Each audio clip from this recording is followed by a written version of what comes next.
여러분 안녕하십니까? 뉴스가 있는 저녁을 시작합니다. 내년 예산이 607조 원 규모로 오늘 국회 본회의를 통과했습니다. 소상공인들에 대한 손실보상금, 매출 감소 지원, 그리고 지역사랑 상품권 예산을 당초 정부와보다 크게 늘렸습니다. 그럼에도 코로나19 상황이 이렇게 계속 악화되면 이것 역시 터무니없이 부족합니다. 새로운 방역 강화 대책과 함께 다시 우리의 경각심을 높여야겠습니다. 뉴스가 있는 저녁, 오늘 주요 내용을 안기령 앵커가 소개합니다. 전해주시죠. 예, 오늘의 주요 소식 정리해드립니다. 코로나19 오미크론 변이에 감염된 부부가 소속된 교회에서 확진자가 나와 방역에 비상이 걸렸습니다. 앞으로 4주간 사적 모임 인원이 수도권 6명, 비수도권 8명으로 제한되고 방역 패스 적용 시설도 확대됩니다. 더불어민주당 이재명 대선 후보가 전북 순회 일정을 시작했습니다. 1호 영입 인재인 조동현 공동상임선대위원장은 결국 사퇴했습니다. 국민의힘 윤석열 대선 후보와 이준석 대표가 잠시 뒤 울산에서 회동을 가집니다. 불쾌감을 표시하며 당무를 거부해온 이 대표와 윤 후보 사이 갈등이 봉합될 수 있을지 주목됩니다. 윤석열 검찰 고발사주 의혹의 핵심 인물인 손준성 검사의 구속영장이 또 기각되면서 수사에 차질이 불가피해졌습니다. 제보자인 조성은 씨의 입장은 어떤지 잠시 뒤 직접 들어보겠습니다. 코로나19 상황부터 전해드립니다. 코로나19 신규 환자가 하루 5,000명 안팎을 기록하며 확산세가 줄지 않고 있습니다. 오미크론 변이도 국내 유입이 확인되면서 정부가 결국 일상 회복을 잠시 멈추기로 했습니다.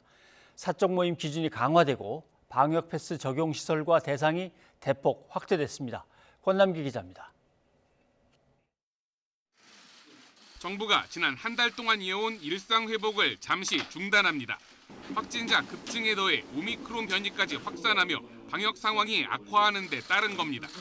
특히 고령층 돌파 감염이 늘며 위중증 환자가 연일 최고치를 기록하고 백신을 맞지 않은 소아 청소년의 확진 비중이 늘며 더는 일상 회복을 지속하기 어렵다고 판단했습니다. 한 달간을 특별 방역 점검 기간으로 정해서 운영하고자 합니다. 단계적 일상 회복 기간의 생긴 빈틈을 앞으로 4주간 방역의 둑을 탄탄히 보강하는 데 집중하겠습니다. 고령층 백신 3차 접종을 신속하게 진행하면서 면역력을 달성할 때까지 한 달 동안 코로나19 확산 규모를 잡아보겠다는 겁니다. 이를 위해 정부는 우선 사적 모임 허용 인원을 수도권은 최대 6명, 비수도권은 8명으로 줄였습니다. 연말연시 대규모 모임을 제한하기 위한 것으로 오는 6일부터 내년 1월 2일까지 적용됩니다. 여기에 백신 접종이나 코로나19 음성 여부를 확인하는 방역 패스 적용 시설을 식당과 카페, 학원, PC방 등으로 대폭 확대했습니다. 다만 백신 접종을 하지 않은 사람도 혼자서 식당과 카페를 이용하거나 사적 모임에 1명까지 참여하는 건 가능합니다. 이는 식사나 끼니를 좀 해결해야 되는 필수 시설 성격을 좀 고려한 유일한 예외 조치입니다. 사적 모임의 제한 규모는 접종, 미접종 구별 없이 총 규모를 관리하는 조건입니다. 방역 패스 확대는 오는 6일부터 시행하되 일주일인 12일까지는 계도 기간입니다. 또 사적 모임 제한과 달리 방역 패스는 종료 시점을 따로 정하지 않고 계속 확대하기로 했습니다. YTN 권남기입니다. 백신 접종률이 낮은 소아 청소년 연령층에서 코로나19 환자 발생률이 급증하자 정부가 청소년에게도 방역 패스를 적용하기로 했습니다. 내년 2월부터 방역 패스가 없는 청소년은 학원과 독서실, PC방 등을 이용할 수 없습니다. 개훈희 기자입니다. 18세 이하 소아청소년들의 코로나19 감염 확산세가 심상치 않습니다. 최근 4주간 발생 현황을 보면 성인보다 훨씬 많습니다. 특히 일상회복 시작과 전면 등교 이후 12세에서 17세 소아청소년 확진자 수가 급증하고 있습니다. 하지만 이들의 코로나 백신 접종 완료율은 27.9%로 10명 가운데 3명이 채 안 됩니다. 그나마 고등학교 1, 2학년은 62.7%가 백신 접종을 마쳤지만 초등학교 6학년과 중학생의 백신 접종률은 11%에 그쳤습니다. 최근 2주간 코로나19로 확진된 12, 17세는 총 2,990명이며 이 중 접종 완료자는 4명, 0.1%에 불과하고 99.9%는 미접종 또는 불완전 접종자에서 발생하였습니다. 백신 접종률은 낮은데 학교나 학원을 중심으로 감염이 계속되자 정부가 12세에서 18세 청소년까지 방역 패스 적용 범위를 확대하기로 했습니다. 청소년이 많이 이용하는 학원과 독서실, PC방 등이 모두 포함됩니다. 청소년들이 예방접종을 받을 수 있는 충분한 시간을 부여하기 위하여 8주 후인 2월 1일부터 방역 패스 적용을 시행합니다. 정부는 또 청소년 백신 접종률을 끌어올리기 위해 접종 기한을 내년 1월 22일까지 연장하고 오는 13일부터 2주간을 집중 접종 지원 주간으로 정했습니다. 하지만 일부 학생과 학부모들은 학원에 백신 패스를 도입하는 것은 사실상 강제 접종이라며 반발하고 있습니다. 또 백화점이나 마트는 출입 관리가 쉽지 않다는 등의 이유로 방역 패스를 적용하지 않아 형평성 논란도 일고 있습니다. YTN 개훈입니다. 단계적 일상 회복을 시작한 지 한 달 만에 다시 거리두기를 강화하는 조치가 나오자 전문가들은 확산세를 꺾기에는 부족하다고 지적합니다. 정부는 이번 조치와 백신 추가 접종이 복합적으로 작용해 1, 2주 뒤 효과가 나타날 것으로 기대하고 있습니다. 이동우 기자입니다. 지난달 1일 단계적 일상 회복을 시작한 지 한 달여 만에 이를 잠시 중단하고 방역 조치 강화에 나선 정부. 현재의 위기를 빠르게 안정화시키고 일상 회복으로 나아가기 위해 불가피한 조치라고 설명했습니다. 하지만 전문가들은 이 정도 조치로 확진자 5,000명 규모의 확산세를 꺾기엔 역부족이라고 지적합니다.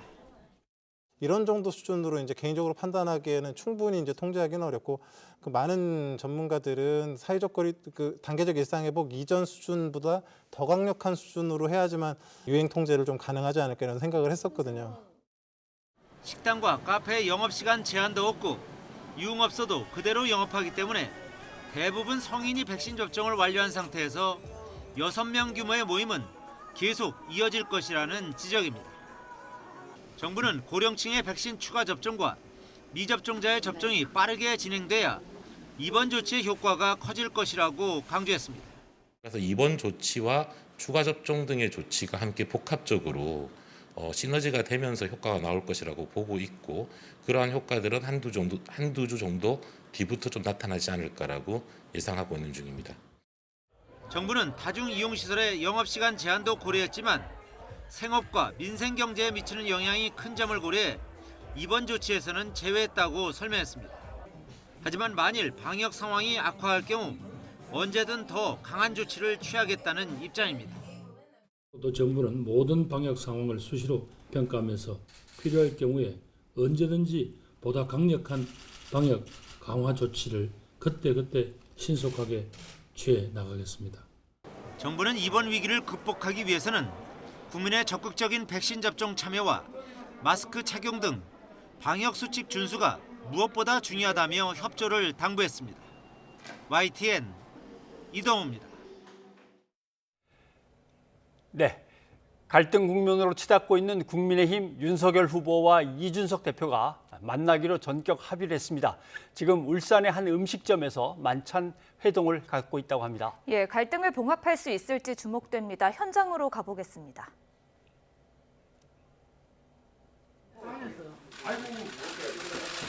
네, 지금 식당으로 윤석열 후보가 들어섰고요. 이준석 대표와 악수를 나누는 모습 전해드리고 있습니다. 앞서 윤 후보는 오늘 오후 2시 40분쯤 이 대표를 만나기 위해 서울에서 울산으로 향했고요. 조금 전 도착해서 울산 울주군의 한 식당에 도착한 것으로 보입니다. 예, 한번 어떤 얘기를 나누는지 악수하면서 나누는 얘기를 좀 들어볼까요? 예. 저번에 봤죠, 뭐. 앉아가지고 이렇게 하다가 뭐.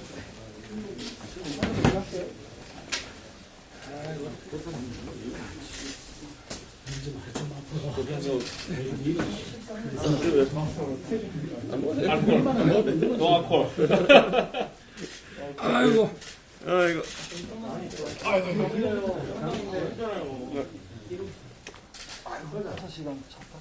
아니 저는 비행기나 열차보다 자동차가 더 편해요. 거기서 잠도 자고 뭐 몸길 자동차 타신다 그래서 그거 네네. 힘드실 텐데. 아니 이게 훨씬 편하고 지난번에 우리 그 울산 뭐 부산 대구 이런 데 다닐 때 전부 차로 다녔어요. 그 경찰 경호도 있고 하니까 좀 불편하지. 아니 경우는 그 전에 없을 때도 그럴 때도요. 네, 차로 다니고. 시간이 많이 걸리는데. 근데 이제 갈아타고 뭐 또 뭐 비행기나 뭐 저 열차 대기하고 거기 가고 이런 시간 합치면 크게 뭐 정하는 것도 아니고 모르지 이것도 또 아이고 하여튼 어디 뭐 식사나 이런 거는 괜찮으셨고 먹는 거 잘 먹었어요. 아니 우리 대표님을 갖다 지방에 이렇게 지방을 가시려고 그러면 수행도 좀 옆에 붙이고 이렇게 해서 가야지 아 이렇게 그냥 뭐 가방 하나 들고 이렇게 막 돌아다니시게 해서 되겠나 이거. 6명씩 타고 다녔습니다. 아니 그래도 그 식당도 좀 예약을 해가지고 저걸 하고 해야지. 그래도 지역에 뿌려놓은 게 많아가지고 예. 가면 어디나 만날 사람 있어가지고 잘 하고 다녔습니다. 그때는. 예. 순천에는 뭐 어디 예. 우리 천하람 변호사가 좀 안내를 했나? 그보다도 천안 예. 변호사는 급하게 알게 돼서 온 거고. 천 변호사도 원래 고향이 대구 아니에요? 대구예요. 대구. 그러니까 순천은 뭐 잘 아나? 천 그래도 변호사. 감염하니까 잘 아는데. 예. 아 그렇지. 순천에 우리 지난번에 소상공인들 갔을 때 만난 분들이 막 이렇게 또 보자 그래서 만나 뵙고 여수 순천 거기 사건 그때 유족회분들 많이 뵙고 그래가지고 잘 다녀왔어요. 그 순천도 뭐 그 전에 그 모종린 교수가 그 좀 많이 관여했던 그 뭐더라 그 저 청년들이 하는 그 샵들 쫙 있는 그 저기 그 양반 왜 무슨 로컬 그 아니 로컬 무슨 로컬 라이프인가 뭐 해가지고 경주에 무슨 그 황남동처럼 순천에도 그런 데가 있다 그래서 저도 한번 저 전남 쪽 갈 때 한번 순천을 꼭 가봐야지 이랬는데 다음에 같이 가시죠. 순천에 가서 저 황남동 같은 그런 순천 출장이 저한테는 아픈 기억이 하나 있습니다. 그래요? 순천 출장이. 그래 이제 뭐 서로 가겠어.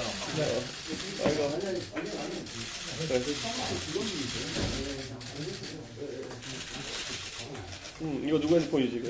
네. 윤석열 후보가 이제 좀 카메라는 빠져주시죠라고 부탁을 하는 것 같죠? 지금 들어오고 있는 화면 조금 더 보겠는데. 예, 국민의힘 윤석열 후보와 이준석 대표가 오늘 저녁 울산의 한 식당에서 만났습니다. 두 사람은 그동안 선대위 구성 등을 두고 갈등을 겪어왔는데요. 앞서 이 대표가 지난 30일 모든 일정을 취소하고 잠행에 들어갔고요. 부산과 순천, 제주 등을 방문했고 오늘 울산으로 이동했습니다. 그리고 윤 후보가 오늘 오후 2시 40분쯤 이 대표를 만나겠다면서 울산으로 내려갔고요. 지금 울산 울주군의 한 식당 모습 보여드렸습니다. 네. 일단 취재진 앞에서는 두 사람이 좀 화기애애한 모습을 보였는데요. 국민의힘 선대위 공식 출범을 사흘 앞두고 윤 후보가 이준석 대표를 직접 찾아가면서 두 사람의 갈등이 봉합될 수 있을지 주목됩니다. 네, 일단 이준석 대표는 두 가지를 얘기하는 거겠죠. 저기 자리에서 일단 선거 전략은 다시 짜야 된다. 그 전에 문제가 있는 사람들은 선대위에서 좀 다시 빼고 구성을 하는 게 어떻겠느냐 두 가지일 텐데 이것은 이따 전문가들과 함께 또 얘기를 나눠보도록 하겠습니다. 예, 코로나19 소식으로 이어가겠습니다. 네. 코로나19 신규 확진자가 연일 5천 명 안팎을 기록하는 가운데 신종 변이 바이러스인 오미크론 감염 사례까지 나오며 방역에 비상이 걸렸습니다. 예, 정부가 오늘 긴급 방역 대책을 발표했는데요. 관련 내용 한림대 강남성심병원 감염내과 이재갑 교수와 함께 살펴보겠습니다. 안녕하십니까? 네, 안녕하세요. 예. 정부가 사적 모임 인원을 다시 축소하는 등 방역 조치를 강화하고 있습니다. 오늘 발표된 내용을 보시기에 어떻습니까? 이대로 가면 되겠습니까? 아니면 더 해야 됩니까? 조금 미흡한 면이 있기는 있는데 사실 정부 입장에서 영업시간을 단축한다거나 이런 부분에 대해 상당히 좀 압박감을 가지고 있어서 어떻든 이제 사적 모임 제한 정도 그리고 방역 패스의 강화 수준 정도 또한 청소년의 유행을 차단하기 위해서 12세, 18세 방역 패스를 강화시킨 부분에 있어서는 어떻든 취지에는 동감을 하고요. 다만 유행을 꺾기에는 좀 미흡하기는 하지만 그런 부분들은 국민들이 함께 동참하면서 해결해야 될 문제가 아닐까 생각을 하고 있습니다. 예, 그 방역 패스 강화 부분에 대해서는 접종을 좀 강요하는 거 아니냐 이런 목소리도 나오던데요. 효과가 어느 정도 될 거라고 보십니까? 일단은 이제 그 노인층, 고령층에서의 3차 접종을 강화하는 효과도 이제 있고요. 방역 패스에 이제 시한도 결정되고 또 방역 패스를 3차 접종을 꼭 맞아야 되는 경우를 한 것, 또한 미성년자, 특히 청소년에서의 학원 일을 포함한 그런 방역 패스의 강화가 2월부터 시작되는 부분에 있어서는 청소년에서 예방접종이 그만큼 안전하고 접종할 만하다라는 부분에 있어서 또한 접종의 이득이 많을 거라는 부분에 있어서 전문가들뿐만 아니라 정부에서 이제 그 부분을 이제 인정하고 본격적으로 접종을 강화하겠다라고 이제 방침을 정한 거로 보시면 될 것 같습니다. 그러니까 이게 풀었다가 다시 조일라니까 네. 더 부담스러울 수도 네. 있단 말이죠. 그래서 네. 애당초 너무 빨리 들어갔던 거 아닐까? 일상 회복으로 네. 이렇게 생각하는 사람들이 많은데 그러면 이제 방역 대책은 어떤 방향으로 가야 되는 겁니까?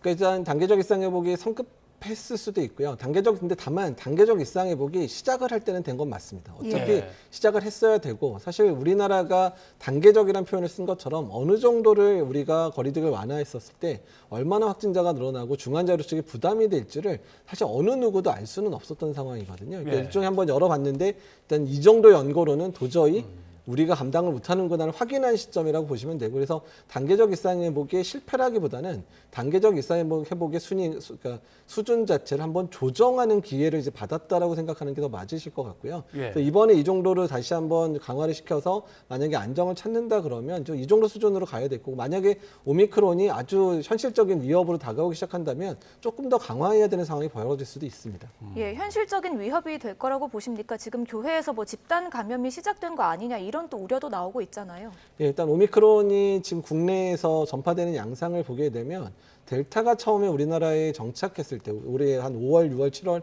정착했을 때 초기 상황하고 아주 비슷한 상황입니다. 예. 그러니까 아주 이제 초기에 여러 클러스터들이 생겼는데 매우 이제 좀 전파력이 강하다 보니까 매우 많은 확진자들이 나오는 패턴들을 보이고 있는데 오미크론이 딱 그런 양상들.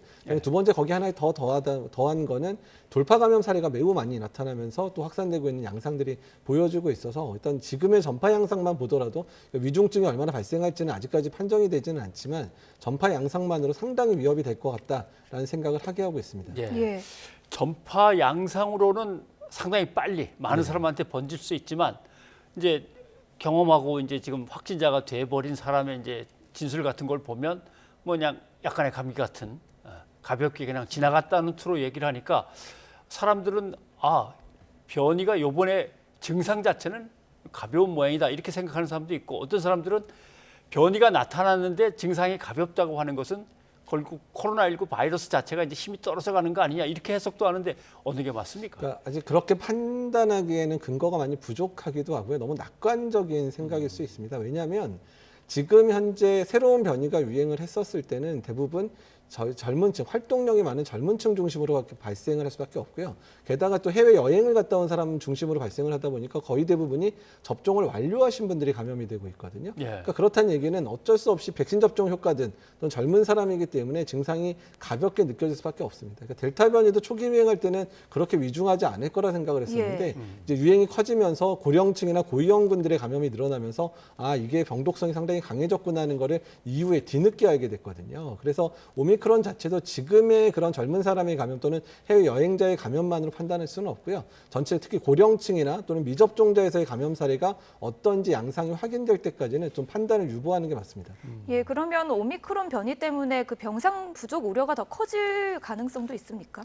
그러니까 일단 만약에 지금의 유행 상황을 제대로 잡지 못했는데 오미크론이 전파력이 빠르다고 하면 더 많은 확진자가 나올 수도 있고 예. 그렇게 되면 전파력이 더 강해진다는 얘기는 미접종자 사이의 유행도 더 커진다는 얘기거든요. 그러니까 만약에 병독성이 줄지 않고 그냥 델타 수준이더라도 지금 델타 수준도 지금 간신히 감당을 하고 있잖아요. 우리나라가. 그러니까 만약에 오미크론이 델타 수준 정도의 병독성을 가지고 있기라도 한다면 상당히 파급력은 훨씬 커질 수 있는 상황이 되기 때문에 그래서 오미크론 유행에 대한 대비를 철저히 해야 된다는 얘기를 말씀드리는 겁니다. 예, 그렇다면 현실적으로 가장 가능한 대안이 뭐가 있습니까? 일단 첫 번째는 그러니까 지금 델타에서 사용하는 모든 방법들이 어차피 오미크론에도 같이 적용이 되는데요. 예. 일단 부스터샷을 그러니까 이제 3차 접종이라고 이제 부르기로 했죠. 예. 3차 접종을 충분히 해서 위중증 환자를 줄여놔야지 의료 체계가 감당할 수 있고 전파력이 강하더라도 적어도 의료 체계를 감당할 수 있는 상황이 되니까 일단은 이제 3차 접종을 충분히 맞도록 해야 되고 또한 의료 역량의 확충도 상당히 중요합니다.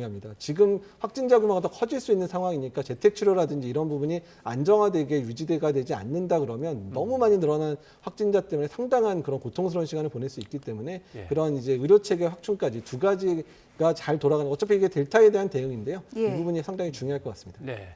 아마 소상공인들이시나 자영업자분들은 뭔가 단계적 일상 회복 때문에 다른 준비를 했다가 네. 다시 또 강화되는 바람에 여러 가지로 어려움을 겪을 수도 있고 또 일상생활 속에서 국민들도 혼란스럽겠지만 계속 한 몇 번의 조정은 있을 수 있다라는 걸 염두에 두시고 네. 아마 바라보셔야 될 것 같습니다. 네, 이 교수님 오늘 여기까지 듣겠습니다. 고맙습니다. 감사합니다.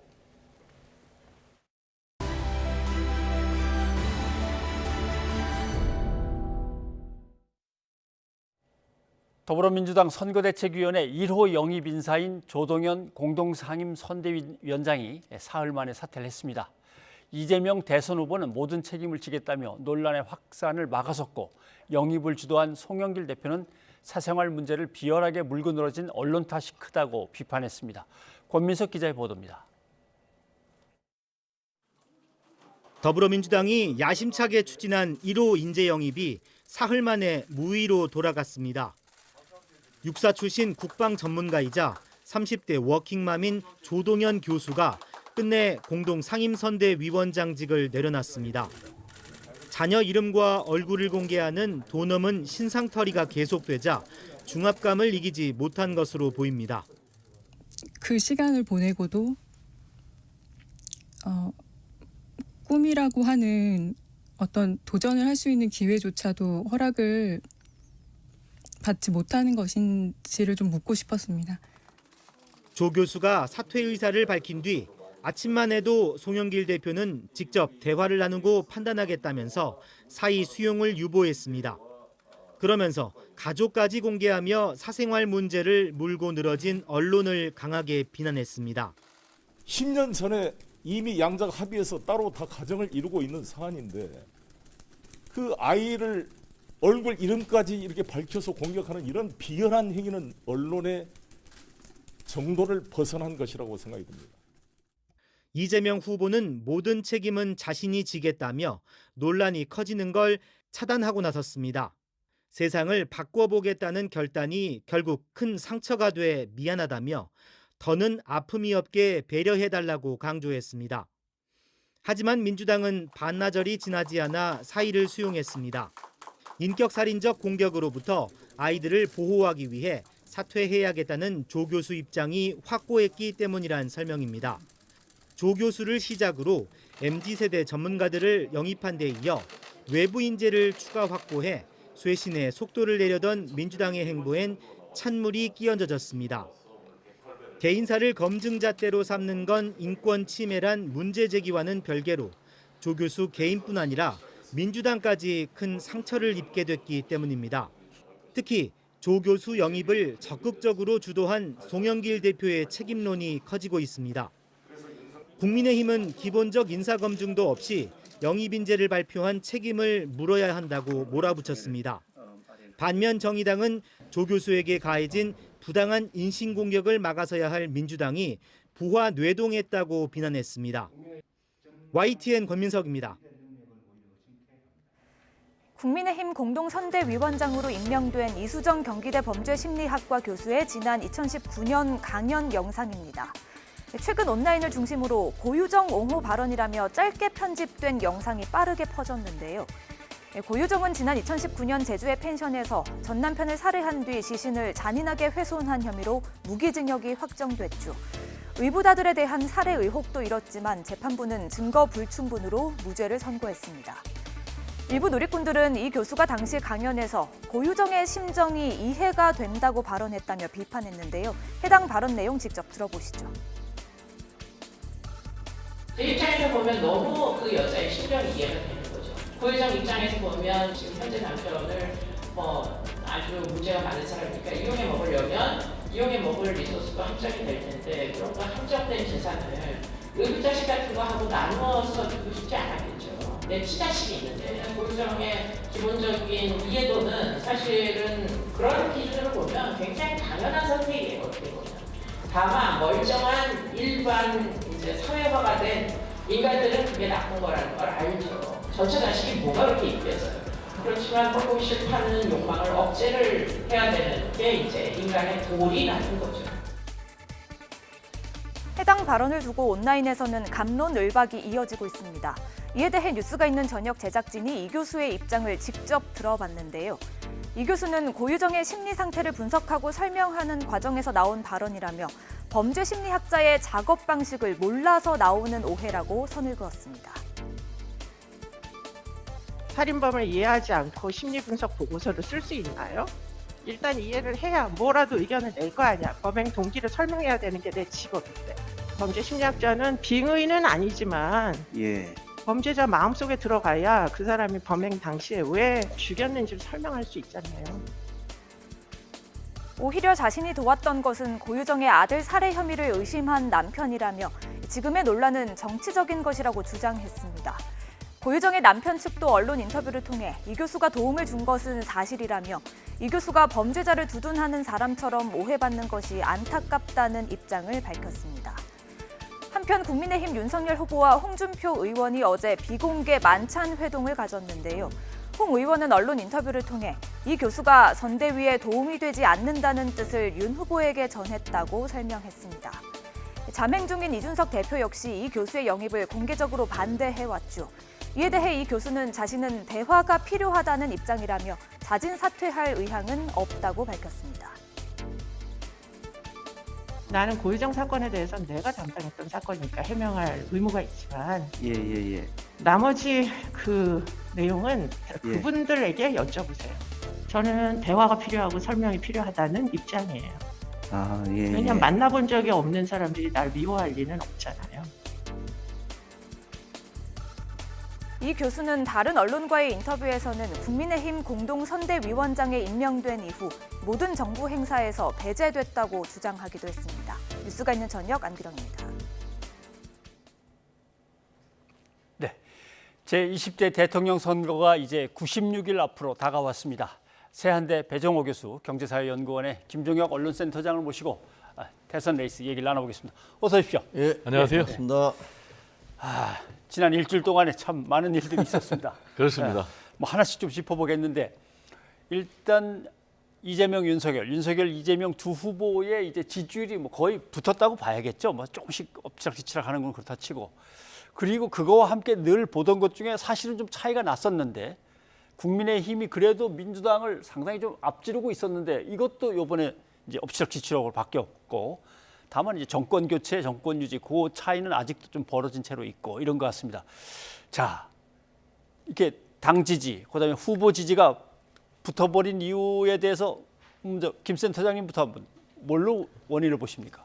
이건 기본적으로 당과 후보가 잘못하는 거죠. 왜냐하면 전체적인 여론조사에서 그 정권 교체를 해야 된다는 그런 답변이 아직도 많이 높잖아요. 그렇죠. 그럼에도 불구하고 후보의 지지도가 그 경쟁 후보하고 붙었고 그다음에 뭐 지금 갤럽 조사에서는 역전됐다고 그러죠. 민주당 지지와 국민의힘 지지도가 역전된 것은 이건 결국은 국민의힘 당 자체의 문제 그리고 그 후보가 잘못했다라고밖에 얘기할 수 없는데 다 아시다시피 그 선대위가 구성되는 과정에 있어서 김종인 전 비대위원장과의 갈등 논란이 계속 불거졌고 그다음에 오늘 지금 울산에서 만나고 있습니다만 지금 이준석 대표와의 갈등 이것도 사실상의 당무 거부 이런 논란들이 계속 이루어졌잖아요. 그러니까 이런 게 이어지니까 뭐 중도층에서 상당 부분 실망을 하고 그다음에 이제 좀 그 지지가 민주당 쪽으로 간 게 아닌가 뭐 이런 생각이 듭니다. 백 교수님은 어떠십니까? 저는 뭐 하나 덧붙인다면은 대조 효과라고 봐야 돼요. 한쪽은 굉장히 잘하고 한쪽은 굉장히 못하니까 이게 상당히 상승작용을 일으켜서 지지율이 한쪽은 올라가고 한쪽은 내리면서 거의 이제 동률 지금 36대 36. 그 2주 전만 해도 뭐 11%포인트가 났거든요.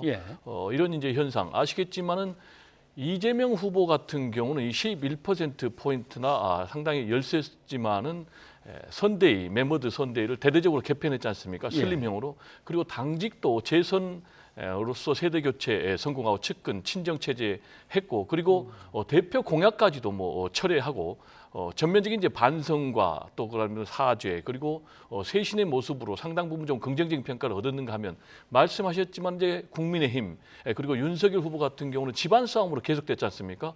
후보 선출된 지 지금 한 달이 됐지만 선대위 출범도 못하고 지금 당 대표는 계속해서 장외 시위를 하고 있는 이런 상황이 맞물리면서 제가 지난 시간에 이 예언을 했었죠. 예. 이렇게 계속해서 싸우면은 지지율 역전 현상이 나타날 것이다. 근데 예. 후보는 동료로 나왔고 예. 국민의힘과 민주당은 역전 현상을 보였고 또 실제로 최근에 리서치에서 1%포인트 이재명 후보가 역전하는 그런 결과가 나오기도 했습니다. 예. 알겠습니다.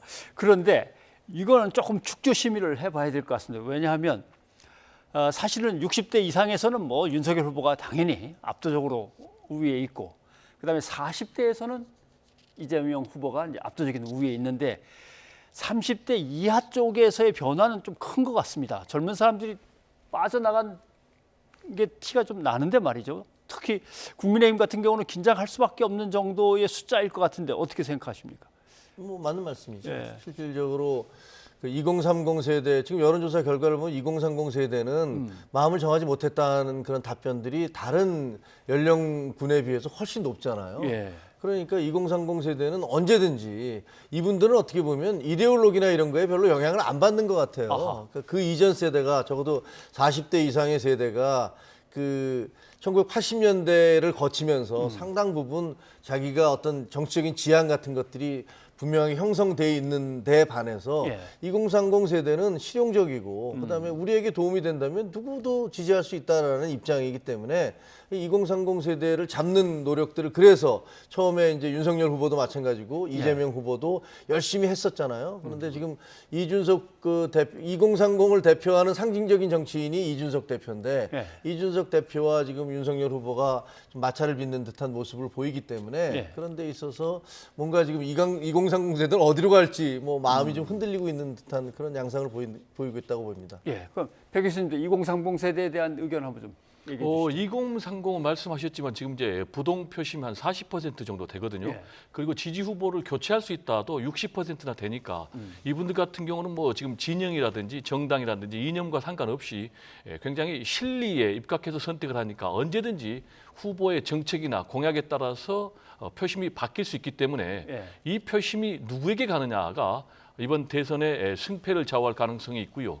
그리고 이제 또 50 세대도 상당히 변수로 지금 분석이 됩니다. 586 민주화 세대인데 만약에 민주화 세력에 따라서 현 정권이 한번 더 해야 되겠다라면은 현 정권이 유리하겠고, 아니다 정권 교체해야 되겠다.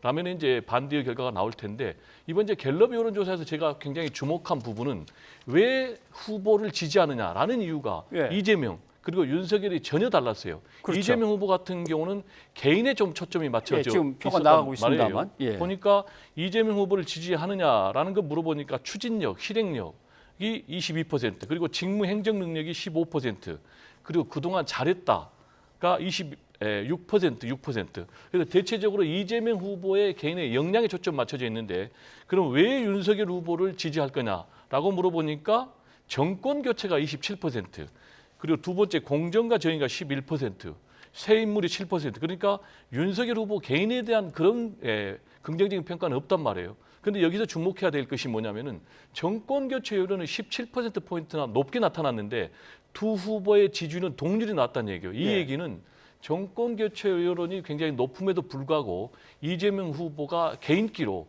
그 격차를 지금 커버하고 있다라는 걸로 해석이 됩니다. 뒤집어서 생각을 하면 말이죠. 이재명 후보를 지지하는 이유, 지금 화면에 나온 대로 쭉 보면은 추진력, 실행력, 뭐 그동안 잘한 게 많아서 경력 등등등 나오는데, 민주당이 내건 구호는 여기에 별로 들어가는 게 없고, 국민의힘은 오히려 보면은 정권 교체, 공정, 정의, 국민의힘에서 당에서 내건 구호들이 그대로 먹히고 있고, 민주당이 열심히 좀 안 하는 것 같은데 뭔가 부족한 거 아닙니까? 이렇게 되면 후보한테만 매달리는 것 같은. 지금의 여론조사 추세를 보면은 민주당의 전략이 먹혀들고 있다고 봐야죠. 말씀하신 대로 지금 전체적인 정치 지형은 좀 불리해요. 두 가지인데, 하나는 정권 교체 여론이 높고 두 번째로는 지난번 대선 때는 진보가 훨씬 더 우세했어요. 그러나 지금 이제 보수세가 더 강하니까, 그래서 지금 이재명 후보가 내세우고 있는 것이 당대당, 진영 대 진영의 대결이 아니고 인물 대 인물로는 나가겠다. 그래서 민주당의 이재명이 아니고 이재명의 민주당에서 이재명 깃발로 나가는데, 그게 상당 부분 먹히고 있는 것 같습니다. 근데 국민의힘 입장에서는 이제 윤석열 후보라는 인물을 갖다 더 어떻게든 빨리 부각시키고 장점을 좀 내 보여야 되겠네요.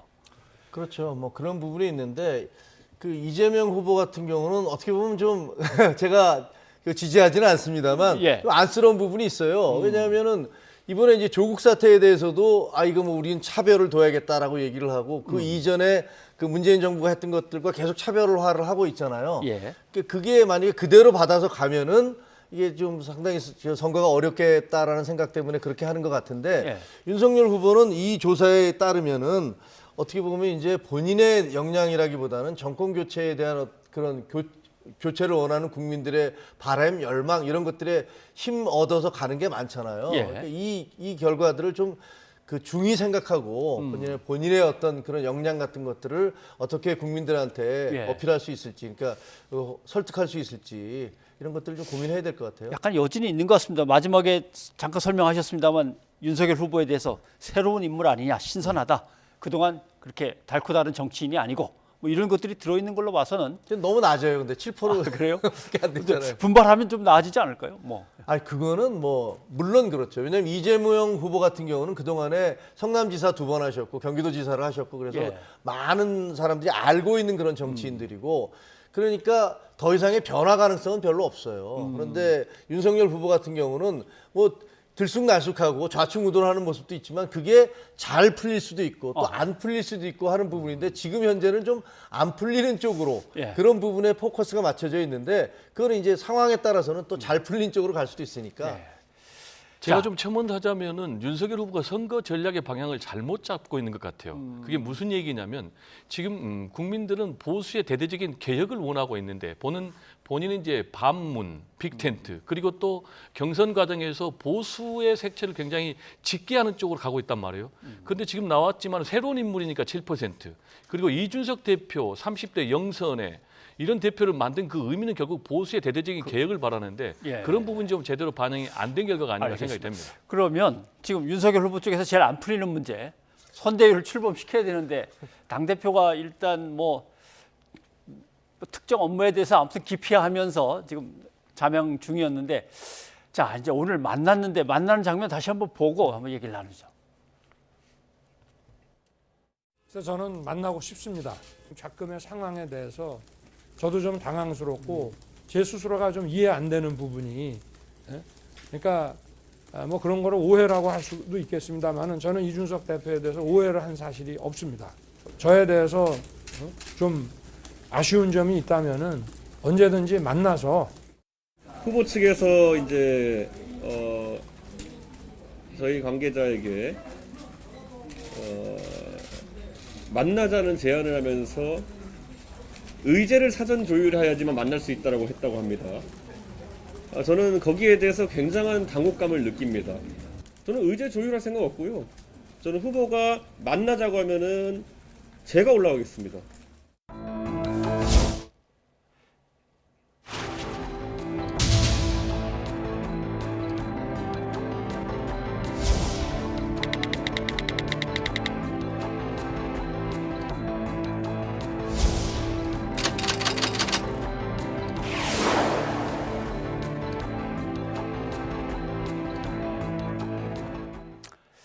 그래도 선거대책위원회가 대대적으로 출범하는데 당대표가 자리에 딱 앉아서 지켜봐야죠.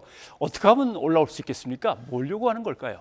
아니 지금 만나고 있잖아요. 예. 근데 저는 결국은 봉합할 수밖에 없을 것이다라고 생각을 합니다. 왜냐하면 지금 정권 교체에 대한 그런 요구가 저렇게 국민적 요구가 많은데도 불구하고 만약에 윤석열 후보가 그 선거에서 승리하지 못한다면 윤석열 후보는 정치적으로 이제 끝나는 거잖아요. 거기다가 그렇다면 이준석 대표는 정치적으로 살아남을 수 있느냐? 그것도 아니거든요. 그러니까 두 사람은 어떻게 보면 지금이야 티격태격하지만 결국은 2인 3각으로 갈 수밖에 없는 그런 공통의 목표를 갖고 있기 때문에 그런데 사실 그게 봉합이 쉽지는 않은 게 사실이에요. 오늘 이제 울산에 나가서 저녁에 만나고 있는데 저게 안 되면 만약에 오늘 저녁 회동에서도 저게 봉합이 안 되면 내일 아침에 언론 기사가 어떻게 나올지 이건 상당히 이제 누가 봐도 전부 다 이게 뭐 이게 결렬 이런 식으로 나오면 타격이 너무 크기 때문에 어떻게 해서라도 뭐 만들어내지 않을까 싶긴 한데요. 지켜봐야죠. 근데 떨어지고 있는 지지율에 다들 긴장하다 보면 봉합합시다 하루 서로 가지 않을까요? 저는 좀 만만치 않다고 봅니다. 그래요? 이유는 두 가지인데요. 하나는 오늘 만나기는 만났지만은 만나기 직전까지 말해요. 윤석열, 이준석 두 사람 다 행보가 좀 오락가락했어요. 안 만난다고 그랬다가 지금 만나는 쪽으로 오락가락. 이 얘기는 뭐냐면은 두 사람 다 입장이 정확하게 아직도 정리가 안 됐다라는 얘기고요. 두 번째로는 요구 조건이 굉장히 까다로울 거예요. 지금 이제 이준석 대표가 정식으로 요구한 것이 측근, 이른바 윤핵관, 윤석열 핵심 관계자는 반드시 인사 조치해라라고 얘기를 하고 있거든요. 그리고 더 나아가서는 자신에 대한 예우, 그리고 선대위 개편, 그리고 김종인 전 비대위원장 영입 문제까지 얘기를 하고 있어요. 그래서 이 요구 조건은 어디까지 들어두느냐, 여기에 따라서 두 사람이 다시 손을 잡고 화합의 길로 갈 수 있느냐 없느냐가 결정이 되는데 이게 쉽지 않다 이런 얘기죠.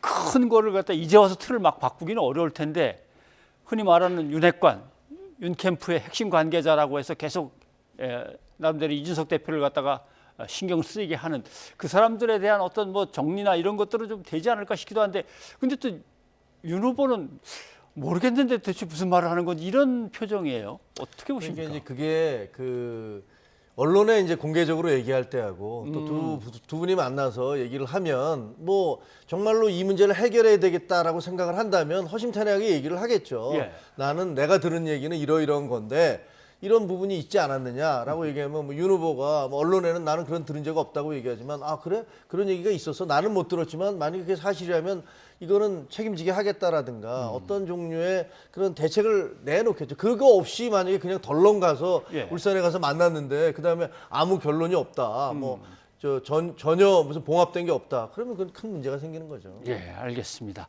그런데 사실 민주당도 지금 편치 않은 상황입니다. 그렇죠. 선대위원장을 이제 영입을 해서 제1호 인재 영입인데 뭐 사흘 만에 사퇴를 하게 됐습니다. 민주당 내부에서도 이게 사퇴가 맞느냐 아니다, 뭐 도대체 누가 이거 검증을 한 거냐 분분한데 한번 얘기 좀 직접 들어보시죠. 네. 97일 동안 이재명 후보를 지지해서 도와주기 위해 선대위에 참여한 사람입니다. 당장 지금 공직 후보자도 아니고 국회의원 출마할 사람도 아닌데 10년 전 이혼한 사실을 가지고 이렇게까지 가족이나 개인사를 공격해야 될 사안인지 국민들께서 판단해 주시기 바라겠습니다. 안타깝게 안타깝게 생각합니다. 좀 더 신중하게 국민들께 염려를 드리지 않도록 잘 해주길 바랍니다. 예. 뭐 집권 여당의 선거대책위원회를 같이 끌어갈 만한 역량과 자질이 있느냐, 이걸 갖다 이제 확 벗어나서 아주 사생활 내밀한 것까지 막 다 내놓게 하고 가족들의 막 사진, 자녀들의 사진까지 나오고 하는 그거는 뭐 도리가 아닌 어떤 좀 돌발적인 상황이라고 이제 접어놓고, 근데 이럴 경우 당에서는 도대체 누가 잘못한 겁니까 정도는 정리를 하고 나가야 될 거 아닙니까?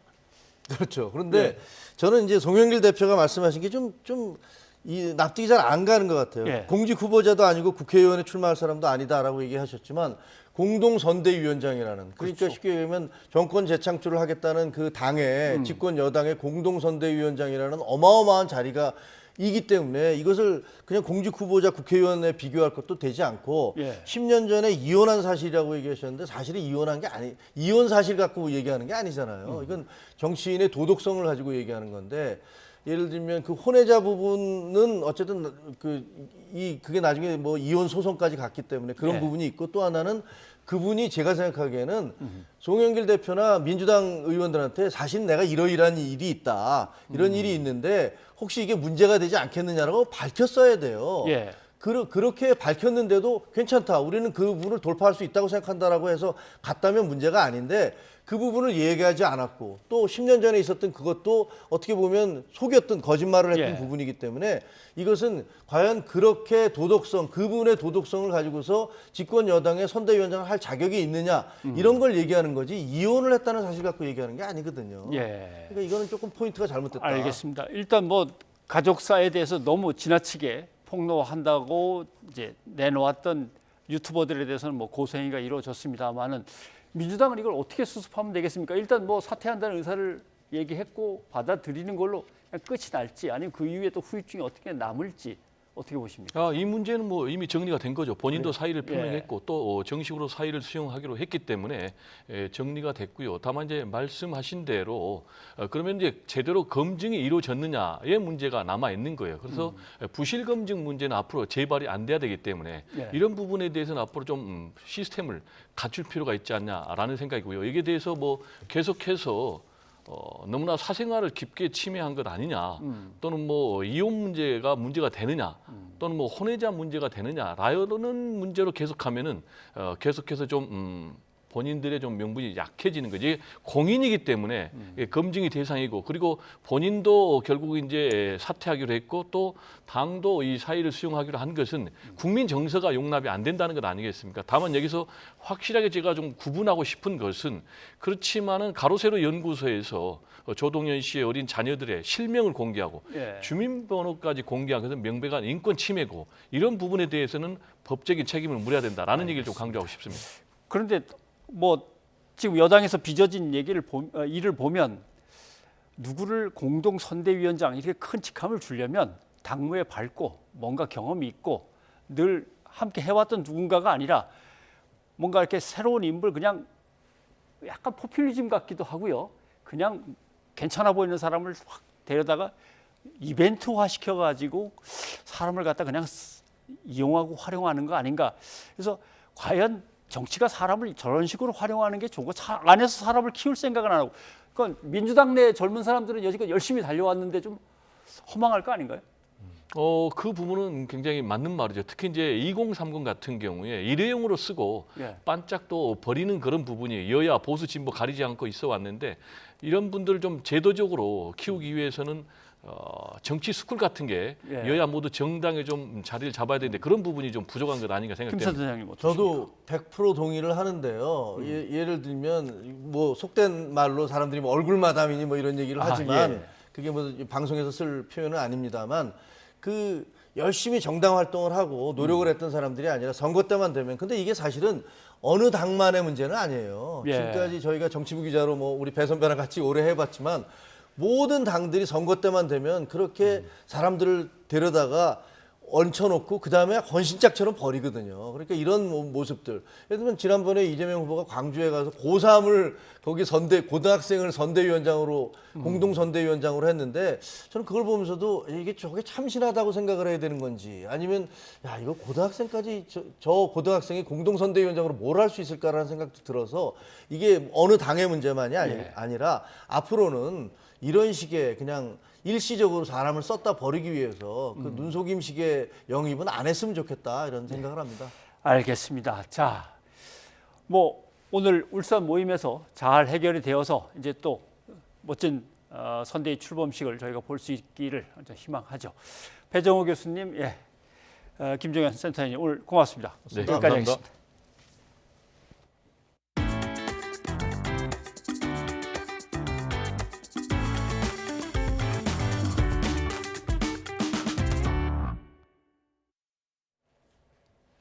도이치모터스 주가 조작 혐의를 받는 권오수 회장이 구속 상태로 재판에 넘겨졌습니다. 권 회장은 2009년 12월부터 3년 동안 주가 조작 선수등과 짜고 91명의 계좌 157개를 이용해 비정상적인 거래로 도이치모터스 주가를 끌어올려 82억 원을 부당하게 챙긴 혐의를 받습니다. 검찰은 이른바 돈을 댄 전주로 주가 조작 과정에 관여한 의혹을 받고 있는 국민의힘 윤석열 후보의 부인 김건희 씨에 대해서는 자본시장법 방조 혐의로 계속 수사가 진행되고 있다고 설명했습니다. 윤석열 고발 사주 의혹 핵심 인물인 손준성 검사 체포영장과 구속영장은 모두 기각되면서 수사는 한 발짝도 나가지 못하고 있습니다. 고심 중인 공수처는 당분간 혐의 입증에 주력하면서 판사 사찰 문건 수사를 위해서 월요일 손 검사를 다시 부를 예정입니다. 우철희 기자입니다. 손준성 검사에 대한 체포영장에 이어 소환 조사도 없이 청구한 구속영장, 그리고 한 달여 만에 다시 청구한 구속영장까지 고위공직자 범죄수사처가 받아든 성적표는 3전 3패입니다. 법원은 2차 영장의 기각 사유로 구속의 사유와 필요성, 상당성에 대한 소명이 충분하지 않다고 밝혔습니다. 구속할 만큼 혐의가 소명되지 않는다는 의미입니다. 1차 영장 때도 같은 이유로 기각됐는데 이후 두 차례의 손검사 소환 조사와 대검찰청 압수수색 등 보강 수사에도 법원 문턱을 넘지 못했습니다. 공수처 수사의 허점은 구속영장 청구서와 영장 심사 과정에서도 고스란히 드러났습니다. 공수처는 1차 영장 때 손검사에게 고발장 작성을 지시한 인물과 실제 작성해서 전달한 인물 모두를 성명 불상으로 기재했다가 2차 때는 지시자를 삭제하고 고발장 작성과 전달자로 검사 2명과 수사관 1명 등을 적시했습니다. 하지만 고발장 작성을 실제로 누가 했느냐는 영장 심사 당시 재판부 질문엔 추측성 답변만 내놓은 것으로 알려졌습니다. 텔레그램 손준성 보냄 말고는 확실하게 혐의를 입증할 다른 증거나 진술도 확보하지 못한 것으로 전해졌습니다. 한때 인력 대부분을 투입하는 등 고발 사주 의혹 규명에 사실상 명운을 걸었던 공수처로서는 폐지론까지 재점화되는 최대 위기를 맞았습니다. 내부에서는 원점으로 돌아가 모든 가능성을 열어둬야 한다는 의견이 조심스레 나오고 있습니다. 일단 공수처는 잇따른 영장 기각으로 윤석열 국민의힘 대선 후보에 대한 수사가 가로막힌 만큼 손검사 혐의 입증에 당분간 주력한다는 방침입니다. 공수처는 또 손검사와 윤 후보가 연루된 또 다른 사건인 이른바 판사 사찰 문건 수사를 위해 손검사 측에 오는 6일 소환 조사를 통보했습니다. YTN 우철입니다.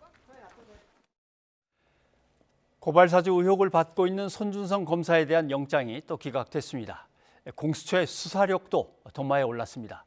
이번 고발사주 의혹을 제보했던 조성은 씨는 상황을 어떻게 보고 있는지 직접 스튜디오로 초대해서 이야기를 좀 나눠보려고 합니다. 어서 오십시오. 안녕하십니까? 안녕하세요. 조성은입니다. 자, 영장이 다시 들어갔을 때 내용을 보니까 이게 그동안 쫓아왔던 본질인가 좀 약간 애매하게 됐는데 기각될 것 같았습니까? 어제 우리 전혁수 기자님이랑 간단하게 말씀을 나눴었는데 이 관련해서 맨 처음 시초 보도했던 전 기자하고 네, 어느 정도 예상을 했었습니다. 알겠습니다. 네. 가장 문제가 된 건 뭡니까? 수사 방식이 뭔가 부실한 겁니까? 의지 자체가 좀 없는 겁니까? 어떤 겁니까? 사실 대검찰청 압수수색을 굉장히 자주 갔다 이런 보도들은 많이 나왔었는데요. 실질적인 어떤 저번 영장 청구 이후에 어떤 좀 발전적인 어떤 수사의 내용이 있었나 그 부분에서는 사실 미진했던 것도 사실이었던 것 같습니다. 네, 그러나 이 부분에 대해서 사실 손준성 검사가 그 문장을 작성했느냐의 여부를 떠나서 이 본인이 자기의 책임 하에 어떤 그 서공허 기관의 조직적인 검사들의 협력으로 그 고발장과 실명 판결문 등등이 이제 완성이 돼서 전달했다고 한다면 이 자체가 선거 중립 의무 위반과 할 텐데 이 부분을 그 영장 판사께서 너무 좀 좁게 해석하시지 않았을까도 있습니다. 검찰 공무원으로서 선거 중립을 반드시 지켜야 되는데 총선 직전에 누군가에게 고발장을 초안을 잡아서 보냈다면 또 자기가 안 잡은 거라 하더라도 보냈을 땐 다 읽어보고는 보냈겠죠. 그 내용과 목적이 명확하게 드러난 고발장이었지 않습니까? 그렇기 때문에 특히나 이제 대검찰청 수뇌부 검사가 그 내용들을 모르고 전달을 했을 리는 없다고 생각하고요. 단순히 최초 고발장의 작성자가 누구냐에 매몰될 문제는 아니기도 하지만 그런 부분들이 있고 또 제가 이제 오늘 오전부터 반쪽짜리 수사였다라고 수사였다고 말씀을 드렸는데 사실 여기 우리 뉴스 있는 저녁에 제가 몇 가지 이제 문서들을 공개를 했지 않습니까? 윤석열 징계 의결서에 나왔던 그 한동훈 검사의 그 감찰 수사 방해 사건과 채널A 그 검언 유착 사건 관련해서 그 내용이 저에게 도달했던 그 고발장 안에 있었고 또 김웅 의원과의 통화 안에서도 이동재, 한동훈 간의 이제 통화 내용에 관련한 내용들이 있었기 때문에 판사 사찰 문건을 입건을 한 것보다는 차라리 한동훈 사건을 먼저 입건을 해서 그것에 대한 어떤 수사가 이루어졌으면 그 사건 내용의 본질과 전달 과정을 모두 수사를 할 수 있었고 그때 영장 청구를 했었으면 훨씬 더 좋았지 않을까 하는 아쉬움이 큽니다. 물론 아직은 의혹이고 가정입니다만은 지금 조성원 씨가 얘기하신 거를 종합해 보면 대검찰청의 어떤 정치적인 의도를 갖고 있는 한 그룹이 예, 언론하고도 접촉을 하고, 네. 예, 그 다음에 어떤 그 예를 들면은 야당하고도 접촉을 해서 그렇죠. 자기들에게 유리한 검찰에 유리한 정치 사회적 이제 지형을 만들려고 큰 그림 속에서 움직이는 건데 네. 그걸 한동훈 검사와 관련된 채널 A와 관련된 이런저런 것들을 갖다가 더 집중적으로 안 하고 엉뚱하게 판사 쪽으로 간 거는 좀 무리수였거나 아니면 잘못 짚었다는 말씀이군요. 네, 그리고 제가 이제 근래에 저희도 이제 뉴스 있는 저녁에 최대한 처음 공개를 많이 했었는데요. 네. 저희도 많은 이제 자료들을 지금도 추적을 하고 있고 지금 공개를 하고 저희가 분석할 문서가 꽤 많습니다. 그 중에서 굉장히 중요한 단서이자 증거를 발견을 해서 전달을 했을 때에 예. 이미 그 증거를 그 판단을 하고 계시더라고요. 근데 왜 이 한동훈 사건 관련해서는 입건조차 하지 않고 수사 개시를 망설이고 있는지는 제가 굉장히 비판적인 생각을 갖고 있고요. 네. 알겠습니다.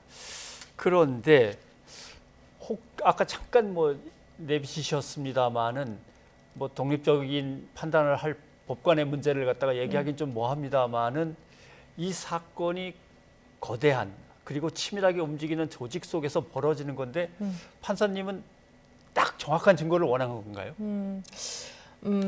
저도 이제 어떤 개별적인 독립된 판사의 법관의 어떤 판단을 일일이 뭐 저의 의지와 반했기 때문에 뭐 비난을 하고자 하는 건 없습니다만 이제 하루 전날 이제 그 곽상도 의원에 대한 구속영장도 기각을 하셨던 분이었죠.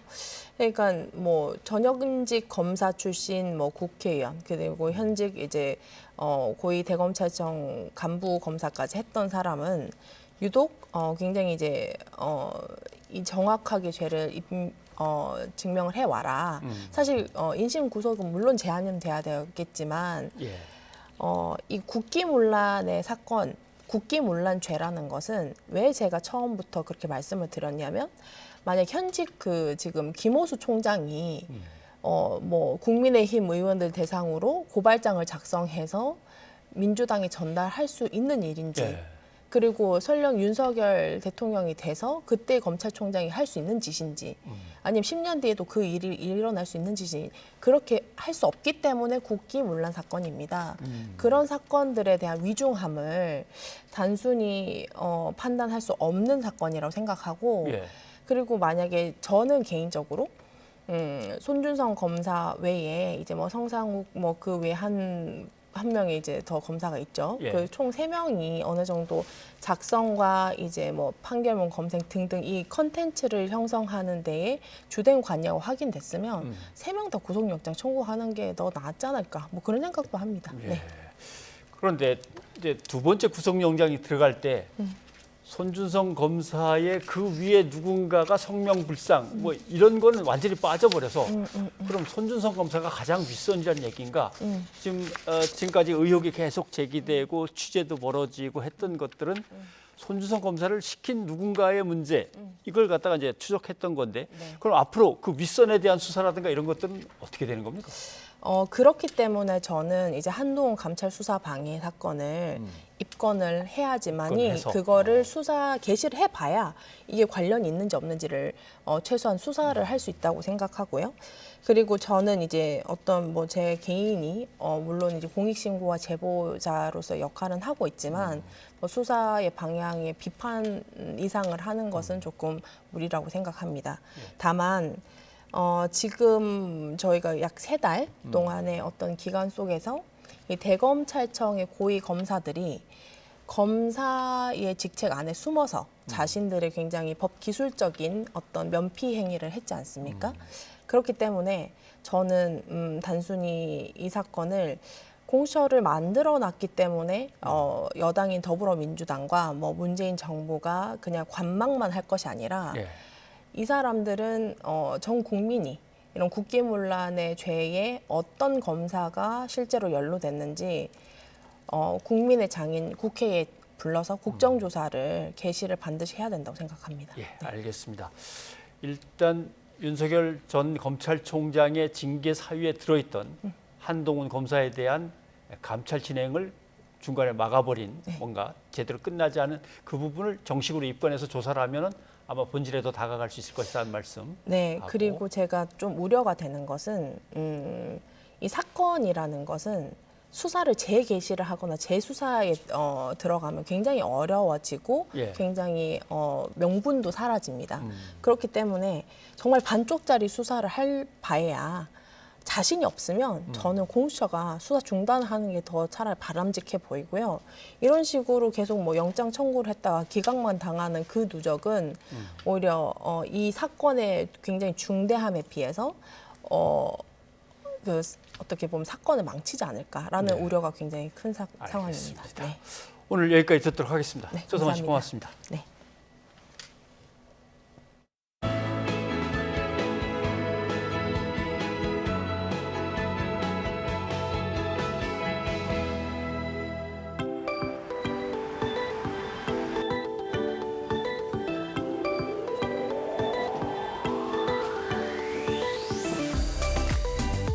직접 와서 사본 적 없어가지고 근데 택배로 주문하면은 또 쓰레기가 생기니까 이번에 또 직접 와봐야겠다 해가지고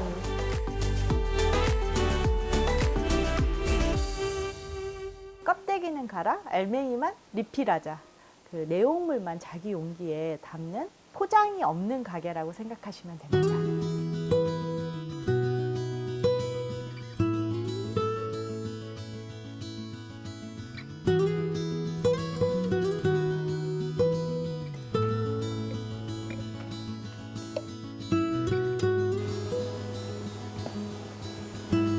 얘는 127g 곱하기 5원이에요. 630원.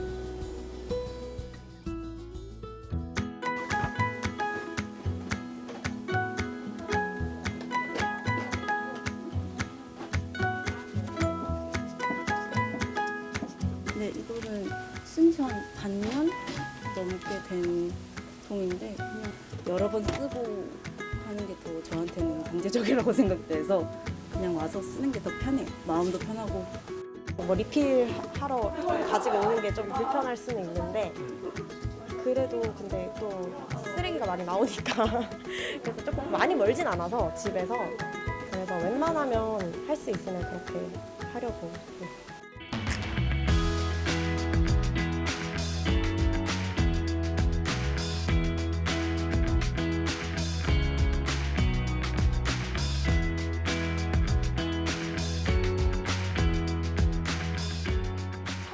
관심이 많은 아이를 키우시는 분들이 가장 많이 오지 않을까 이렇게 예상하면서 그럼 아파트 단지로 가야 되지 않을까 아이들을 키우는 가정이 있는 이렇게 말을 했는데 실제 열어보니 80% 이상의 소비자가 20, 30대의 MZ세대였어요.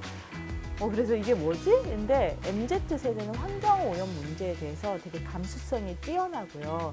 이것을 자기 생활 방식에서 아주 적극적으로 바꿔내고 싶어 합니다.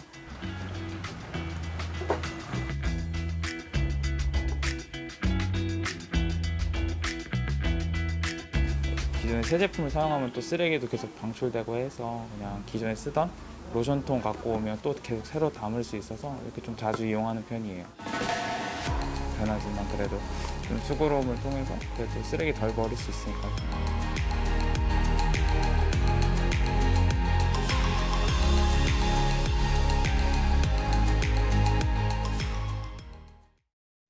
네, 12월 3일 오늘은 30주년을 맞는 세계 장애인의 날입니다.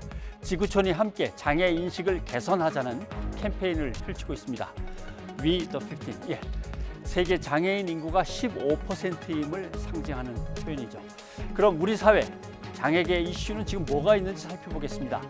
장애계는 대선의 조음에서 정책안을 제시하고 있습니다. 보시면 좀 장애인 예산 OECD 평균까지는 가야 되지 않냐, 선진국이라고 하면서 그다음에 장애인에게 잘못되어 있는 불편한 제도가 있다면 고치겠다고 하는데 항상 단계적으로 조금씩 아니면은 부분적으로 조금씩 좀 진짜 폐지해라, 완전 폐지해라 이런 요구들입니다. 그리고 여기에 맞춰서 40개 정책 요구안이 지금 준비되어 있습니다.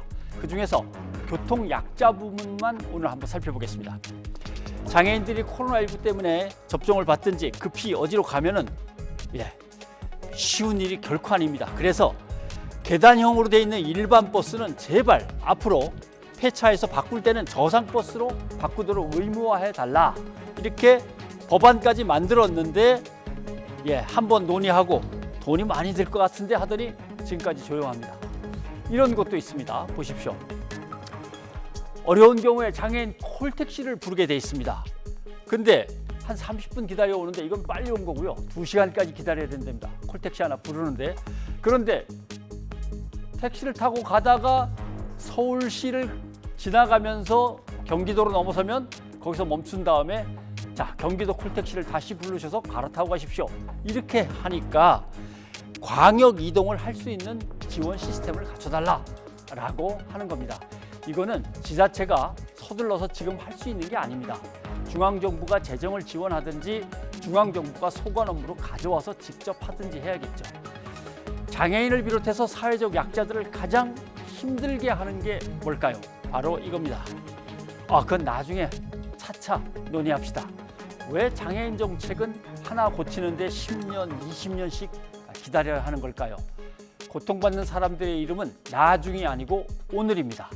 오늘 이 정책 요구안들을 대선 후보들은 좀 세심히 읽어봐 주십시오. 변상욱의 앵커 리포트였습니다.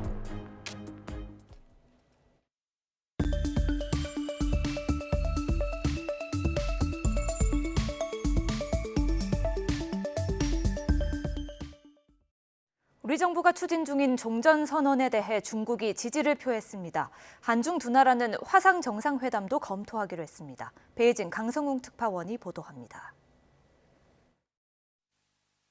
이번 텐진 회담에서 서훈 국가안보실장은 우리 정부가 추진 중인 종전선언에 대해 중국 측에 설명했습니다. 양제츠 공산당 정치국 위원도 한반도 평화에 도움이 될 것이라며 지지를 표시했습니다. 양 위원은 종전선언 추진을 지지하며 동선언이 한반도의 평화와 안정을 증진시키는 데 기여할 것으로 본다고 하였습니다. 하지만 이번 회담에서 종전선언에 대한 논의는 원론적인 수준에 그친 것으로 알려졌습니다. 중국이 미국과 대립하고 있어 운신의 폭이 좁은 데다 북한도 소극적이기 때문인 것으로 보입니다. 한중 양국은 그러나 한반도 정세와 공급망 문제 등과 관련해 전략적 협력을 강화하기로 했습니다. 특히 시진핑 주석의 한국 방문을 계속 추진하되 늦어져도 정상 간 필요한 소통은 하기로 했습니다. 시진핑 주석의 방한 추진과 관련해서는 양측은 코로나19 상황이 안정되어 제반 여건이 갖추어지는 대로 추진해 나가자는 공감대를 다시 한번 확인했습니다. 정부 고위 관계자는 이와 관련해 주로 화상회담을 의미하는 비대면 회담도 가능하다고 밝혔습니다. 한중 화상 정상회담이 성사될 경우 시기는 다음 달이 거론되고 있습니다. 문재인 대통령이 임기 말로 접어든 데다 중국이 베이징 올림픽 이전을 선호할 수 있기 때문입니다.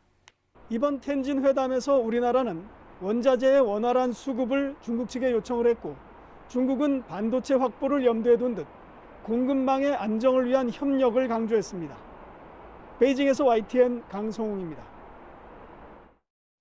일본이 코로나19 오미크론 변이 바이러스에 대응해 내놓은 외국인 입국 금지 조치가 도마 위에 올랐습니다. 전문가들은 바이러스는 국적을 가리지 않는다며 이해하기 어렵다는 반응을 보였습니다. 도쿄 이경화 특파원이 보도합니다. 일본 정부는 지난달 29일 전 세계를 대상으로 외국인 신규 입국을 금지한다고 발표했습니다. 오미크론 변이가 확산 조짐을 보이자 선제적으로 내놓은 조치였습니다. 다른 나라와 비교할 수 없이 강력한 대응이었지만 이때만 해도 여론의 반발은 크지 않았습니다. 安心かなと思いましたね。そういう措置をしていただいた方が、流入してくるみたいなことがないので。経済的にはすごくダメージを受けると思いますけど、高齢者としてはそういうふうにした方がいいと思います。 하지만 일본행 항공권 예약을 중단하라는 방침이 나오면서 상황이 급변했습니다. 연말을 앞두고 귀국을 준비하던 해외 일본인들 사이에서 큰 혼란이 빚어진 겁니다.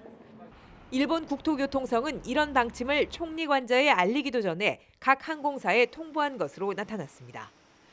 거센 비판 속에 이 조치는 하루 만에 철회됐고 담당 장관은 사과했습니다.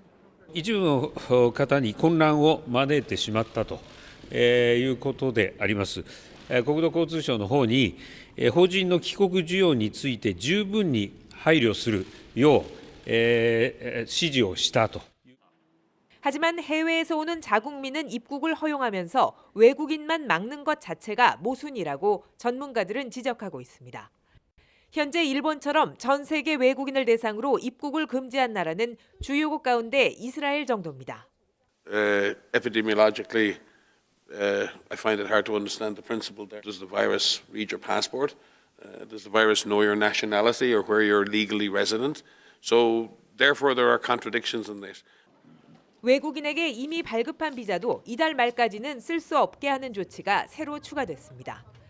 유난히 엄격한 입국 규제에 대해 일본 정부는 약 한 달간 시행 후 감염 상황을 보고 완화 여부를 결정하겠다고 밝혔습니다. 도쿄에서 YTN 이경아입니다. 네, 오늘 뉴스가 있는 저녁은 여기까지입니다. 네, 저희는 다음 주에 다시 찾아뵙겠습니다. 여러분 고맙습니다.